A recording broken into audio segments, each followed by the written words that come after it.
Seems to happen more and more with each passing year. I certainly know a lot of people in my life whose relationships have come to an end, but for whatever reason, they're still living in the same house or the same apartment. Natasha Gurjula, let's start with the facts and stats here, because, as I said, it is seemingly an increasingly common phenomenon. Absolutely, and the most reason why they do it is because they can't afford to be out on their own. So they stick it out and they stay together and they live with the consequences of bickering with each other but not together. Okay. So 1% out of all divorces fall into that category of living together under one roof. Let me put this to you guys, not necessarily as a personal question, but actually this is more of a moral issue, I guess. Some people would say, good, if there's one thing that keeps people from splitting up or keeps families together because they have kids, maybe it's better that financial risk is a component these days in relationships. Tracey McKee, would you agree with that? No. No. No, I don't, because, I mean, are we talking about a relationship that's already at the end, right? Obviously, I think in a relationship you want to do everything you can to try to make it work, particularly if you have kids. I mean, let's take kids though out of the equation, because then it gets kind of, you know, an emotional thing. But I think way too Dr. Laura. Yeah.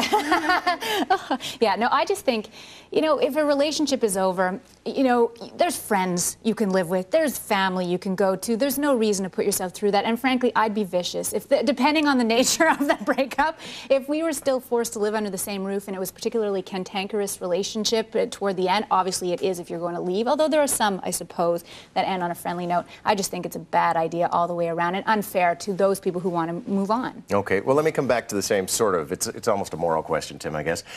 Some people, maybe our parents' generation, would think the financial risk of splitting up is what kept people together, and that was not such a bad thing. You know, a woman grew up and lived under her father's protection, then she married a guy and he looked after her. Nowadays, anybody who's got a little cash can split up and get out. Yeah, well, I mean, friends of mine were living together for a long time and they split up. And the housing situation in Montreal is such that it's really tough to get an apartment if you have to leave your apartment.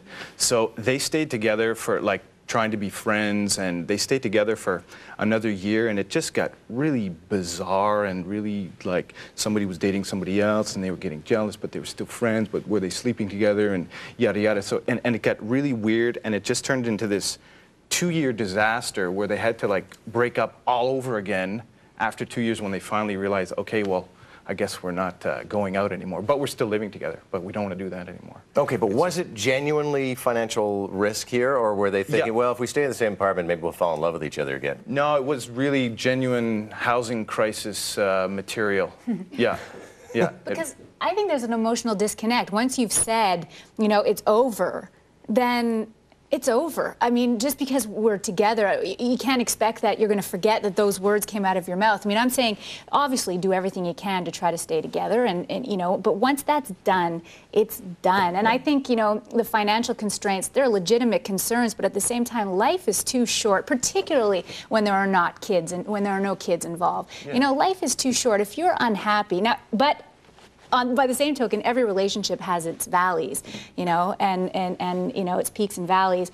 And I think people do tend to run out on a relationship too quickly. Mm-hmm. But, you know, just let it ride out for a while. But once it's over, it's done. If somebody tells me it's done, yeah, but I mean, you know. It's not, I'm not saying like you can't be friends or whatever. Oh, you can't be with or without, sure with or without privileges. Come on. Yeah, yeah. But that's a good point. I mean, you have to be clear on, like, are you just friends? Like, you have to have clarity. But there Otherwise, is no, you can't be sure, friends. Come on, why not? No. Okay, doesn't it always come crashing down? Certainly has in the experiences I've had with friends, when one of them comes home with the new boyfriend or girlfriend. Yeah. Yeah.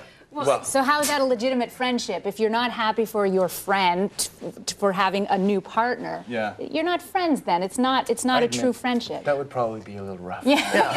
And if you're sneaking around in the house at night like Carrie with a bunch of knives, you know you're in a bad situation. Yeah. Well, according to stats, a lot of women stick it out because they feel that perhaps he will have a change of heart. So that's why they stick together and live under, you know, the same roof. And then when they see that the man is bringing home a woman, that's their cue. It's over. But also, according to statistics, 45% of a woman's standard way of living drops after she gets divorced. So there's always that security of, I can't make it on my own, so I need to stay with him. Okay, but that kind of turns my original question on its head, I guess, in that it's kind of cynical, isn't it? If you're sitting there thinking, okay, this relationship's running out of gas, but I like the car, and I don't want to. I don't want to live in a house or a condo. I want to live in a house. Yeah. Yeah. Well, you know, as long as I can keep the TV, it's cool. You're a man, Jack. You're a man, Jack. Just give yourself a... Chivalry is a very old-fashioned concept, but good manners never go out of style. But let's start with the notion of chivalry. I mean, it comes from knighthood. I don't think too many guys are out there, you know, worrying about the white handkerchief from the lady anymore, riding horses and having sword fights and stuff like that. But let's start with the lady.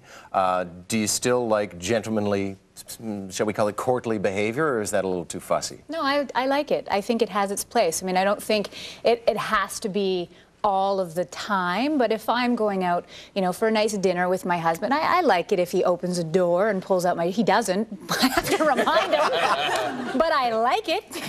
and I think it has its place, and I think it can be reciprocal, too. I mean, you know, is chivalry dead? Well, chivalry can go both ways as well. I think it's just genuine politeness that I think, you know, we've lost. Okay, but there is sort of a kabuki dance, isn't there, Tim? The whole, the chair, the man with the umbrella, a lot of these rules that none of us can even remember. Yeah. Do you engage in that kind of stuff? Well, let me tell you, I got a good story to tell. I'm originally from New Brunswick, small town, moved to Montreal to go to college. And so my first week in the big city of Montreal, I'm going to the bank, and I'm going in, and there's a lady coming behind me. So I open the door, and I, you know, hold the door open for the woman, and she stops, and she goes, "I can open the door for myself." And I'm like, I was just, you know, I was like, my universe collapsed. Because I was, you know, you're always taught, or at least... You've got a very delicate universe. I was going to say, yes. But no, I mean, you know, you're taught, at least where I come from, small towns, you know, you're polite. You know, when you go inside, you take off your hat, you hold the door if somebody's coming behind you or whatever. I'm not talking about, you know, the white handkerchief and maybe you're opening the car door or whatever from time to time. You know, it's about the context, I think. You know, the context isn't the same if you're, you know, jumping in the Jeep to go to the beach, or if you're going to the Academy Awards or whatever. Yeah. Okay, so, and maybe it's a matter, it's situational, as you're saying. I mean, you can be chivalrous on a date, but apparently these days, people don't want you to hold the door for them. Nobody ever says thank you, I might add. Yeah. Yeah. But I think that's ridiculous, and I think that woman has problems, clearly, you know, because regardless of how she feels about it, the fact that she would articulate that out loud to you, I mean, what I would have done is let it go, and hopefully it was heavy, you know? You know, cat to toe or something. And then she punched me in the head after that. She did. You ended up in a full-scale rumble, Natasha. You know, I think it's all coming out of radical feminism, and you know, they're confusing common courtesy with dehumanization, and a lot of radical feminists don't like the fact that, you know, men open the door, they pull the seat out for them, and this really peeves me off, because when I was reading our briefs, I'm like, God, this is not, I don't feel humiliated when a guy... Our briefs were kind of full of anti-feminist screeds, really. I think a Totally. very bitter man prepared this My brief. briefs are full of anti-feminist screeds. But during a survey, they polled a couple of women, and 86% of women felt that being a gentleman meant all about having respect.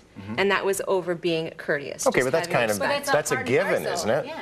Well, Yeah. that means more to a woman than, you know, having, you know, being polite to them. They just want you to have respect for them and look at them as equals. They don't know what they want. The thing is, I took women's studies courses at university, and I don't know who these women are that don't like that kind of behavior. I don't know any of them. To be honest, I can't imagine anybody not appreciating some gentleman being just that, a gentleman. For me, the whole feminism thing is, it's more of a, it's about the respect, and it's sort of a means to an end. It's about taking back the power and stuff like that. Okay, so. but I get a feeling that that sort of anti-feminist backlash is a bit dated, and that maybe it was very 70s, Simone de Beauvoir screaming and yelling. Yeah, and I'm over it. And it's okay. Okay, but now in the new millennium, are guys with the metrosexual and all that nonsense, are guys expected to be somewhat more, I'm going to use the word again, courtly. There's almost a formalism about it. We're confused, man. Like, we don't know what the hell to do. Like, Just do it. Well, but seriously. I don't think it has to do with the gender. I think it just has to do with common courtesy. I mean, I would open the door not because you're a man or a woman. I just do it because I'm polite. And exactly. I don't think it has anything to do with gender anymore, chivalry. And I teach my son to do that. I think, you know,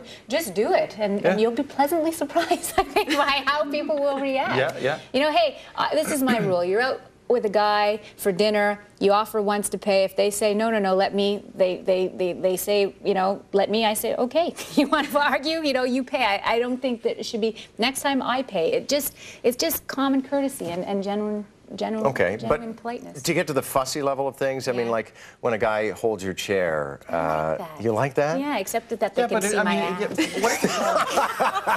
They're looking for the back view. Are you allowed to say that? Yeah, you can say it. Is that the agenda item there? You know, if I'm worried they're checking you out. That's the only. You know, if you're going to Wendy's and the guy's pulling out your chair, you know, there's probably something. You know, he's doing a little check. You know. One of the tips I read, Natasha, was apply constant verbal grace. I have no idea what that means. That was one of the tips. Just look at James Bond. He's the ultimate gentleman, and well, he is. He possesses all those. Yeah, but he beds women like Kleenex. Exactly. But he was polite. He was very polite. He held the bed for her as she got in, apparently. And he was gracious. You're not convinced that James Bond, because he's cited in. I wouldn't hold him up as the We have all the epitome. feminists going after me right now. I'm going to get tons of emails saying, James Bond, he's a womanizer. Because you know how many radical feminists are sitting there taking notes watching guy stuff with John Moore. We're going to press the pause button for a second, but don't you go away. When we come back, the dreaded high school reunion.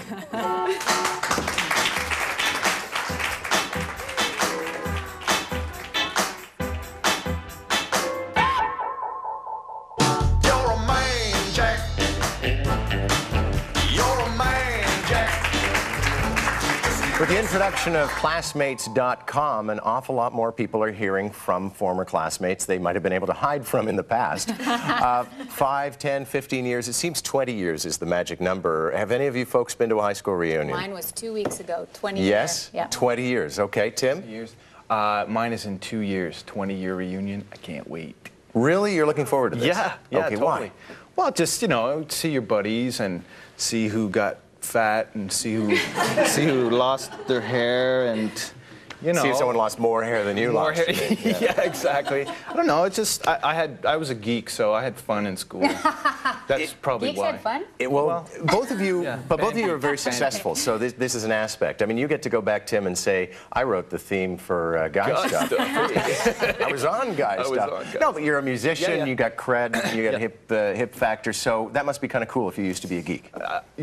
Yeah, yeah, I think so. Yeah, I mean, I consider myself successful, and I'm not ashamed of what I've become or who I am, and I just, you know, go back and have a good time and see the people and act like a 16-year-old again. I mean, that's how I approach it. It's gonna be awesome. And Tracey, you go back, and it's like, yeah, I'm on TV, and you know it too. I actually didn't go. You didn't go? No, I'd put on a few pounds.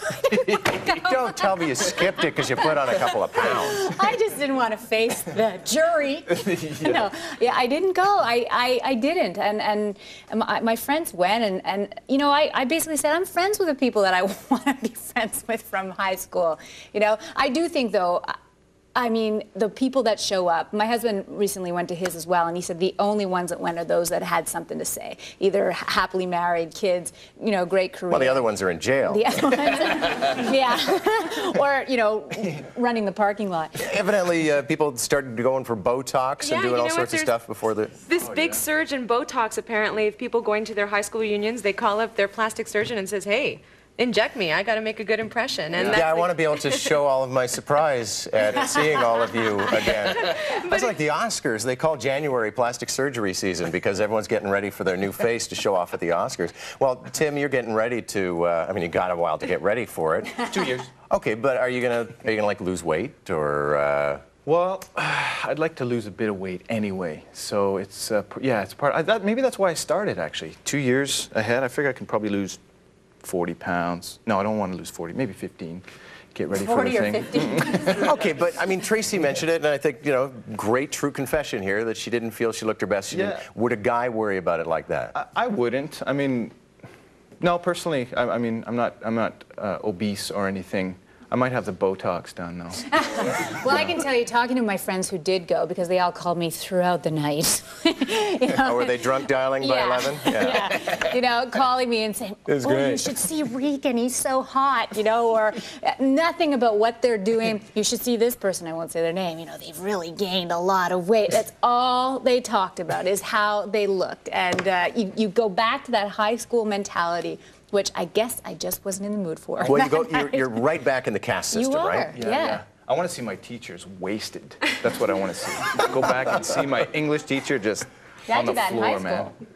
Yeah. Tracy brought up a good point, though. She said she was talking to the people who did go, and it just shows that, according to statistics, a lot of women make their best friends in high school, and they keep that friend That's throughout it. their That's so lives. And men make their friends in the workplace, and they really don't care about the friends that they've made in the past. Okay.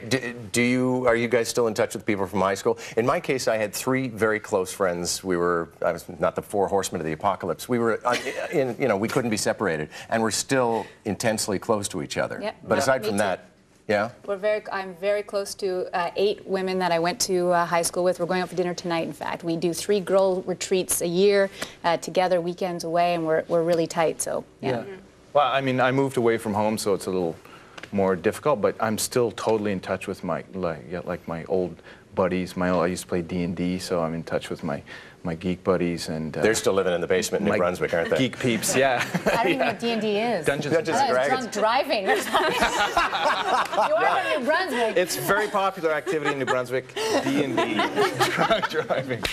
All right. You know what? Before we go, though, one of my favorite observations of high school reunions is what upsets people the most is to walk into a room and clap eyes on people who are exactly the same age as they are, and then suddenly you realize, that's what I look like. You know, I'm 30, I'm 40, I'm 50, I'm dead. Thank you very much, Tim Rideout. Great music. Always appreciate Tracey McKee, Natasha Gurjulo. It's a pleasure. All right, we'll see you next time on Guy Stuff. You take care.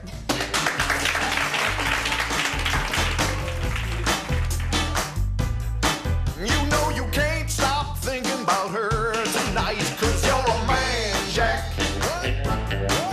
You're a man, Jack. Oh, well, just give yourself a Jack.